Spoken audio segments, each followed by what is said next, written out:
Pengamat politik Adi Praitno mengatakan bahwa tidak hadirnya kepala daerah dari PDIP merupakan sebuah pembangkangan kepada pemerintah.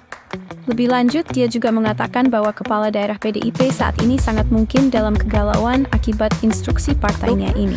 Kita akan menyapa dulu Mas Adi. Mas Adi, kalau langkah dari Bu Mega yang bilang bahwa seluruh kepala daerah dari PDI Perjuangan ini menunda keberangkatannya ke ikut retret di Magelang, apakah ini menurut Mas Adi merupakan bentuk pembangkangan?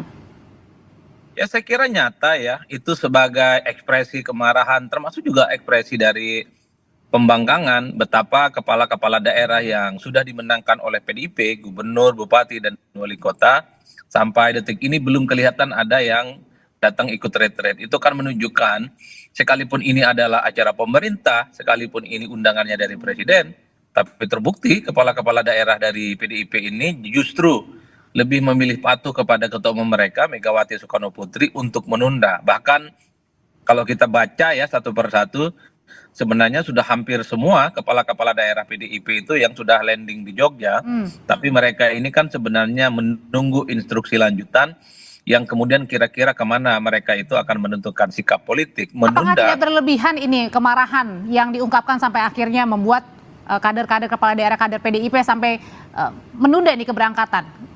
Ya, kalau soal apakah ini berlebihan ataupun tidak, tentu sangat tergantung bagaimana cara melihatnya. Kalau menggunakan perspektif dari pendukung PDIP misalnya, karena kasus penahanan Hasto itu pasti dinilai nuansa politiknya itu jauh lebih kentara dibandingkan dengan nuansa hukum. Karena memang sejak lama argumentasi yang mereka bangun itu Hasto itu ya sudah disasar dan ditarget karena sikap politik Hasto yang sangat kritis, terutama kepada presiden sebelum Prabowo Subianto. Dan itu clear kan statement-statement mereka.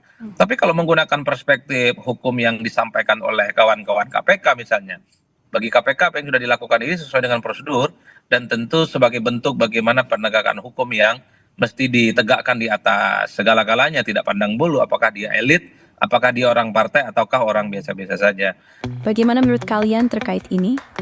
Apakah pemerintahan Prabowo Gibran akan berjalan mulus di daerah-daerah dengan kepala daerah berasal dari PDIP ke depannya? Tulis pendapat kalian di kolom komentar. Jangan lupa like, share, dan subscribe.